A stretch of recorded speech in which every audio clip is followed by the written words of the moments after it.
think there has to be testing over time. I think we have to be able to prove ourselves. And Martin Porter thinks his school has done that.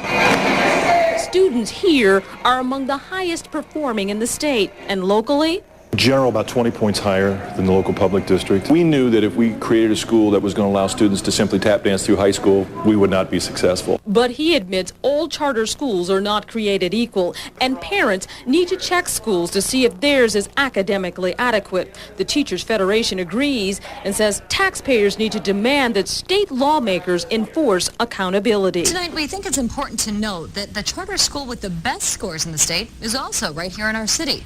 NBC 24's Carrie Howard has more from the Toledo School for the Arts. Toledo School for the Arts is a step above every charter school in the state when it comes to performing on proficiency tests. Of 50 charter schools that received report cards from the Ohio Department of Education last month, only this charter school earned an excellent rating. 37 other charters scored in the lowest category of academic emergency.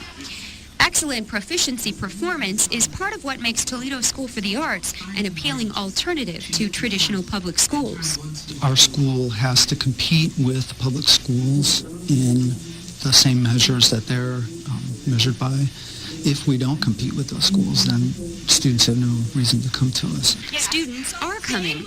There are often so many applicants before the start of each school year that a lottery determines which ones get the remaining spots.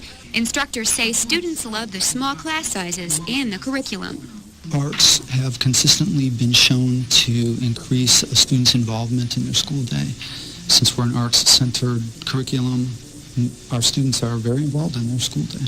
There was no recognizable answer. The determination and concentration of its students shows this is one charter school that's helping to write the book on better education. In downtown Toledo, Carrie Howard, NBC 24 News. Thank you, Carrie. Toledo School for the Arts enrolls grades 7 through 12. In addition to core academic subjects, the school also offers dance, as you saw there, music and theater, and visual arts. Some talented kids there. Absolutely. 14-year-old Neil Powell is hitting all the right notes these days at the Toledo School of the Arts. He's gone here for the past 2 years. In fact, he just picked up the marimba over a year ago, and he's a pretty quick study. His talent reaches the keys of the piano as well. For Neil, his music not only is academic, it is his therapy. When I play the piano, it's most might come from the heart. It's something he's turned to for a release over the years. He lived with his father when he was young, but his father is schizophrenic, which can be scary for a young child. He hallucinates and he gets all worked up, and then he has to go to the hospital. So then if I was nervous, when I lived with my grandma, he'd call me on the phone, he'd be in the hospital. I just play the piano and it makes me feel a lot better. Neil now lives with his grandmother, and he takes part in the Positive Connections program through Big Brothers Big Sisters, a support group for kids who have parents who are mentally ill. It also pairs him with his big brother, Bob Fotopoulos, and his wife, Linda. Together, they are a 3-person traveling support group for Neil. Whenever I have a recital, they're always there. It's just wonderful watching him grow as a human being and overcoming what he's overcome. And with each performance, Neil's grown better and stronger, and it's become the tool he needed to stay connected to his father. If I know he's in the hospital, most of the time I play the piano and I might play for a while, and then I hear that he's out of the hospital. Then I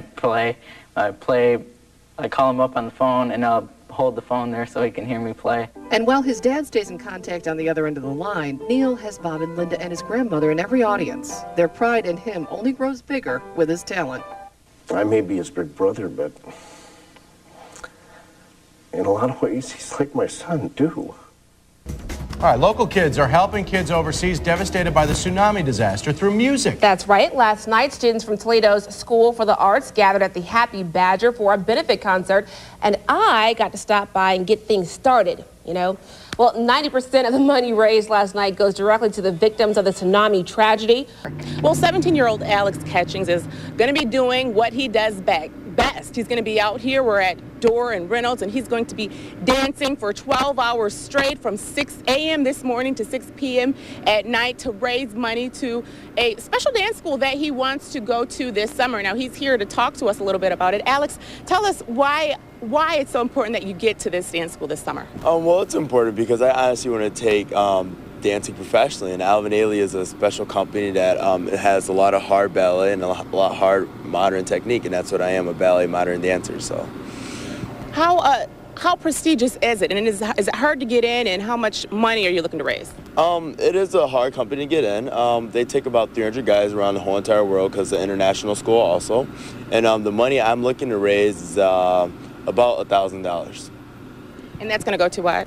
That's going to go to all my housing because, fortunately, I had a private donor give me $2,000 just for the Alvin Ailey classes, and throughout the school, running bake sales and everything, I raised around a good portion of money, but I still need more for housing. So. Okay, thanks so much. We're going to try to talk to you a little bit later. Now, there's Pomo's is going to be grilling out here. You can come out here and have some food, and some of the money that from those profits are going to go to Alex's cause. Also, the Juice 107.3 is going to be out here broadcasting live, and we're going to let Alex stretch a little bit. He's got a lot of dancing ahead of him. Reporting live, Paula Johnson, NBC 24, Toledo. When 17-year-old Alex Ketching got the chance to study with the Alvin Ailey Dance Theater in New York City, he was dancing on the ceiling. They only take about 300 guys around the whole entire world internationally. So I think, it's just a wonderful opportunity. But when he found out he was $700 short for paying for his summer housing and had no money for food or living expenses, he thought this could be his swan song. I'm going to be there on my own, so I have to buy my own food, my own soap, stuff like that there, just necessities in life. So. That's until NBC 24 stepped in. Tuesday, I found out Alex's mother needed $700 by the end of the week to pay for his housing, or he couldn't go. So I got busy organizing an event featuring Alex dancing from 5 o'clock in the morning until 6:30 at night, hopefully getting people to stop by and donate. Not only was there music and dancing, but there was also the food. Pomo's Barbecue donated so much of their food sales to Alex's cause. For a grand total, so far about $150. And the Juice 107.3 broadcast live, encouraging listeners to stop by and give. Whether it be ballet, hip hop, whether it be singing, dancing, whether it be athletics or academics, we're involved in it. Throughout the day, people kept stopping by, including Toledo Mayor Jack Ford. Jack, what do you think about the mayor helping you out? All donating cash and checks. And by the early afternoon, we had exceeded our goal of $700 needed for housing. We had collected $2,000. That leaves more than $1,300 for food, necessities, and enjoying New York City. The Catchings family couldn't believe it. To come together at such short notice, to call me up and say, hey, we're putting this together, and then everybody comes out and fully support it. Just thank you, thank you, thank you. And Alex thanks the city of Toledo for partnering with him and guarantees when he goes solo, his career will be one to watch. If you know me personally, I work really hard for what I want to do, and I'm determined to do it, and I will do it. And we'll be watching. In South Toledo, Shaniqua Stratford, NBC 24, Toledo.